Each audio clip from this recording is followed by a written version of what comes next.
Hi ladies, so I want to make this video today to talk about what is a normal menstrual cycle and what is a normal period, because these are kind of two different things.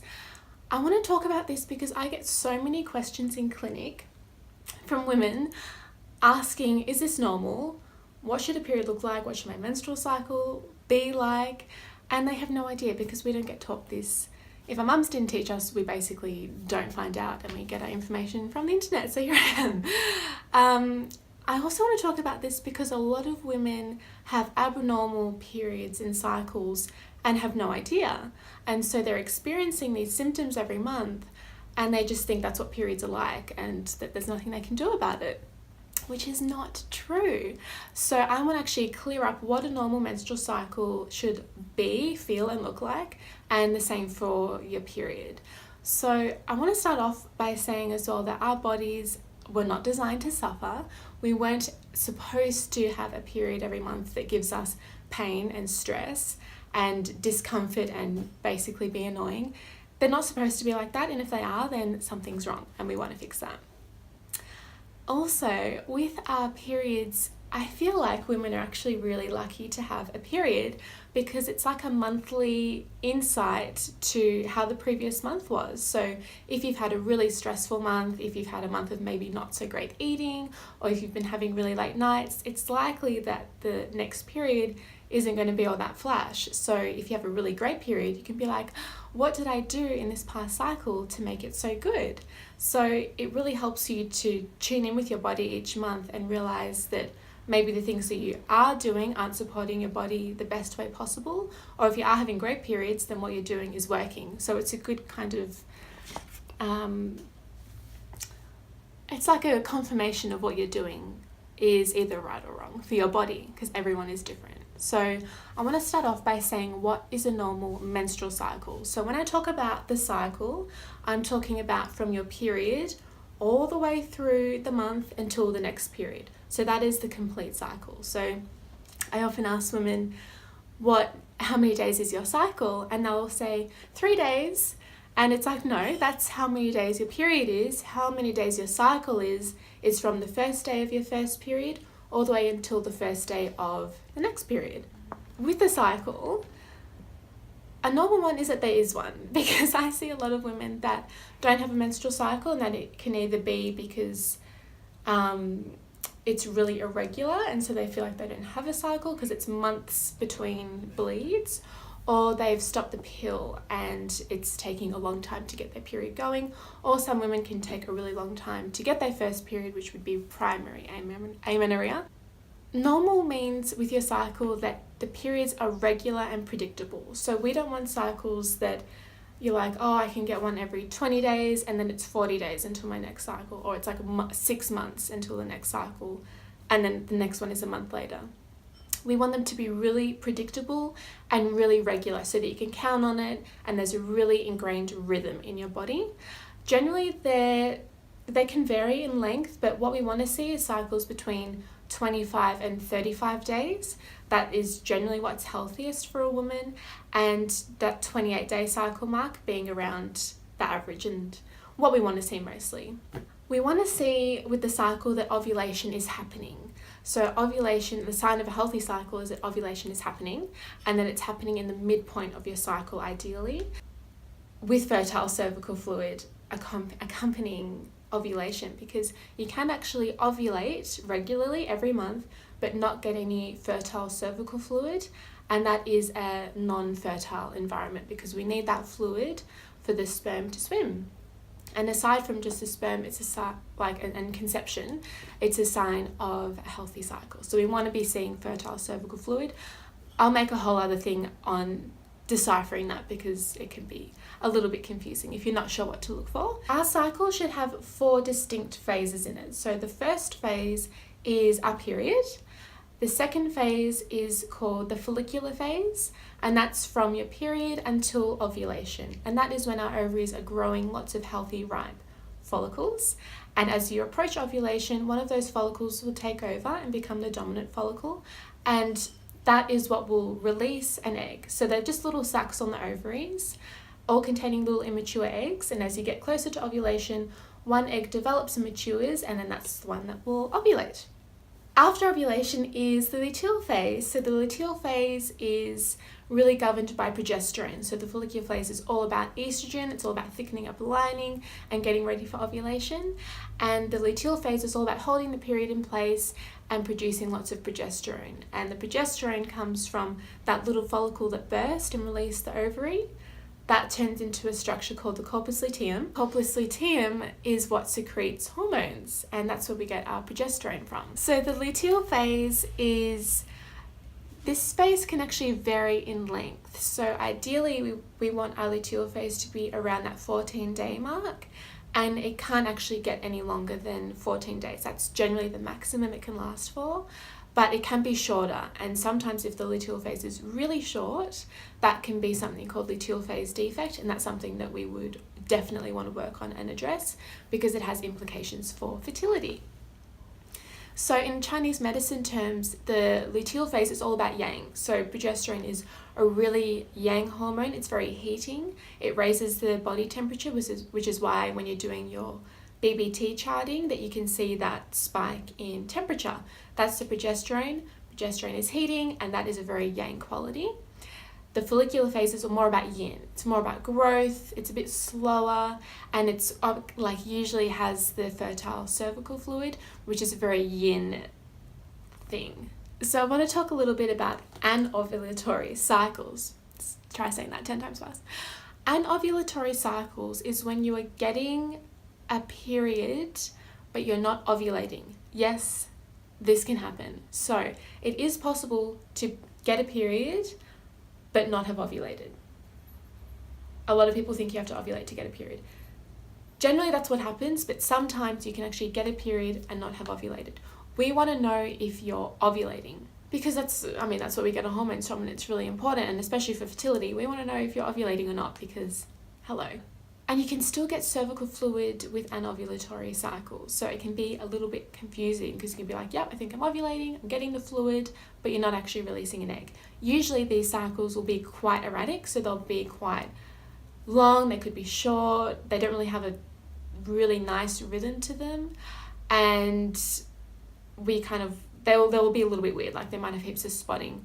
So you can kind of figure out if you are ovulating by doing a BBT charting to see that spike in body temperature when you ovulate. You can do a blood test for progesterone to confirm ovulation is happening. So I just want to mention that as well. With anovulatory cycles, it's possible to get a period without ovulating, but it's not possible to ovulate and then not get a period. So you always have to get a period if you ovulated, unless you're pregnant. So if you ovulated and you didn't get a period, that means you're pregnant. Talk about what is a normal, so that's like a quick little snapshot of what a cycle is like, a menstrual cycle.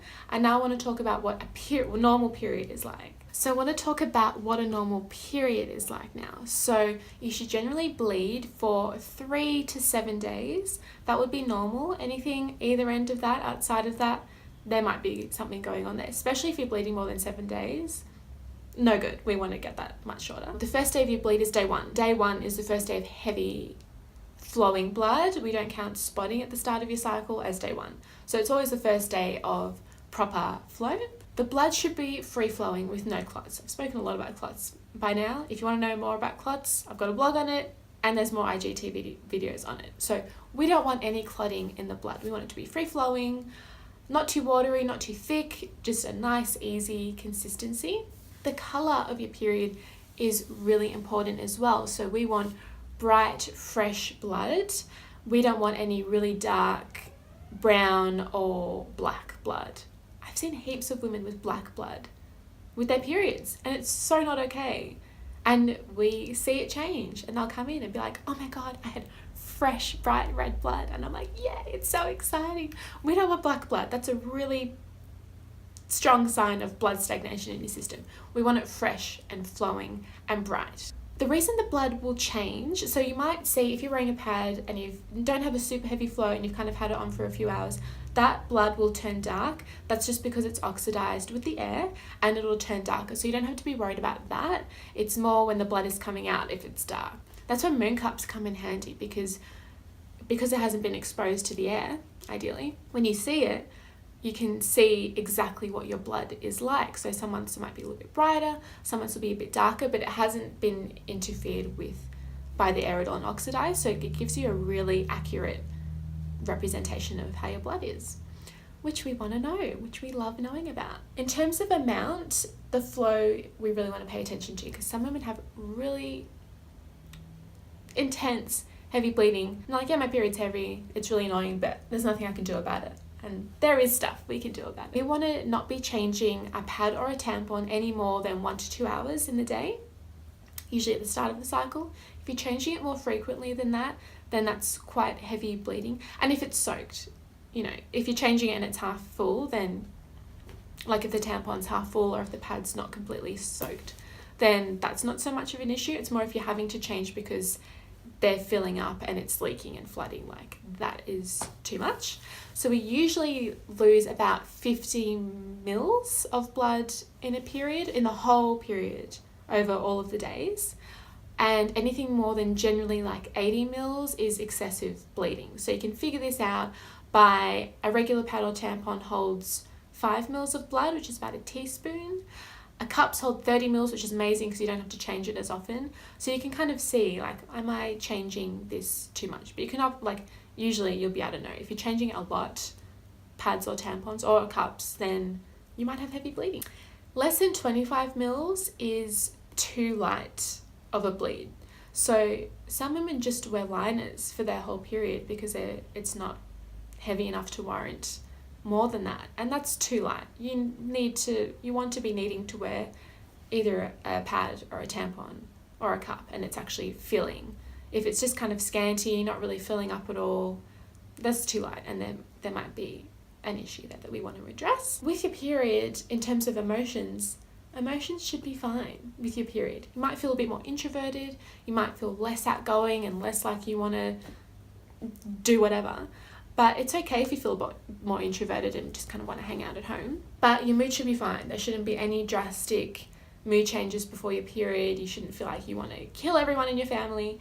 You shouldn't feel like you want to quit your job. And, you should feel pretty fine around your period. And just maybe a little bit more reserved and a bit more inwards, or yinwards, as I like to say. Mood should be fine. So if there is mood changes, then we need to look at that as well. And a normal period, I love saying this, is pain-free. There shouldn't be pain with your period. First time I experienced regular pain-free periods, I was the happiest girl in the world, because I used to get period pain, and sometimes it could be quite bad, and I felt like I was dying. So that's not good, and that's not okay, and I see lots of women in the same boat. So period pain is not normal, and you can experience pain-free periods, and oh my god, it's amazing. So I want to talk about what's abnormal with your periods and your cycles. So something that would be abnormal is not having a period. That's not normal. We should want to have periods, and if you don't have a period and you're not on birth control, there's something going on hormonally and internally, stress levels, gut health, something's going on, and we want to figure it out. If your cycles are really long or really short, that's not normal. We want them really regular, roughly 28 days, few days either side is fine, but we want it regular. So too long or too short, not okay. Too heavy or too light, not okay either. We want a nice, decent blood flow, but nothing that is insanely heavy that you're flooding and leaking, and nothing that's just like super scanty and just like a cough and your period came out, or a sneeze. We want more blood than that. Not having any cervical fluid is not normal. So if you're on the pill, or if you're on any type of hormonal birth control or contraception, you won't have any fertile cervical fluid because you're not fertile, which is the purpose of whatever you're on, the pill or the Mirena or whatever. You're not fertile when you're on that, so you won't experience any fertile cervical fluid. So don't really be concerned if you're not noticing that. But if you aren't on anything and you're having regular cycles, natural cycles with your own body's hormones, we want to be seeing fertile cervical fluid. And that, I'll get into that in another one, but it's really clear, really abundant, really stretchy, egg white, really wet. It's just the whole shebang. We want to see a lot of that. And that will indicate that you're ovulating really nicely. And we want ovulation because ovulation is the foundation of everything. It's the main thing of the cycle. The period is just the overflow. Ovulation is the main thing. Even pain with ovulation is abnormal. So some women will get quite severe ovulation pain. This isn't normal either, and we want to fix that. And spotting. A lot of women can get spotting around their period, and in Chinese medicine, we don't want this. We don't want any blood unless it's with your period. So you can get spotting with ovulation, but you can also get spotting in the lead up to your period and at the end. So if you're getting spotting before your period actually starts, we don't want to see this either, because that's a sign of stagnated blood. We just want your period to start and then stop, and there be no kind of lingering bits either side.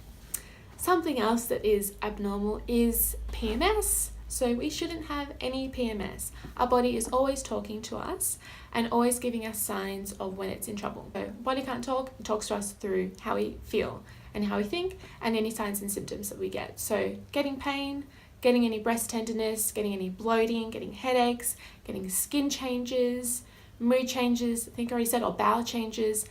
Anything that happens around your cycle is your body saying, oh, something's not right and please help me. So listen to it and let's do something about it. So in summary, don't worry if you are getting anything that falls into the abnormal category, because so many women are, and it's okay if you are, but it just means that you want to pay attention to it and we want to focus on it. So we can do this by diet and lifestyle, acupuncture and herbs. That's just your menstrual cycle and periods dream team. And your body wants to be balanced. I promise you that. Your body wants to feel happy. It wants to be balanced. It doesn't want to experience any pain. And it's always trying to get into that state.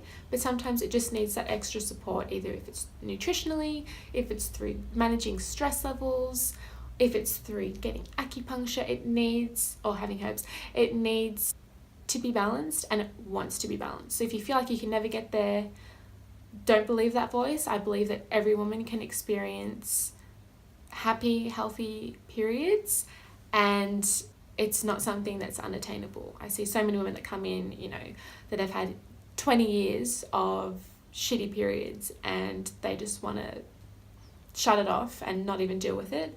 And then after some treatment, they're like, yeah, period's fine, no drama. I'm like, that's awesome. So it can definitely happen, and your body just needs the right environment for it to happen. So this is when it's really important to work with a practitioner individually. It's great to get lots of advice and read lots of things and do lots of research, but it's the next level from that is to actually work with someone one-on-one, so they can look at your whole history, see what potential factors may have gotten you to this stage of having issues with your period, and then knowing exactly what to do to address that. So I hope this helps. This is just a little snapshot into what a normal period should be, what a normal menstrual cycle should be, and these are the things that we want to pay attention to each and every month. So if this helps, and I'll talk to you guys soon.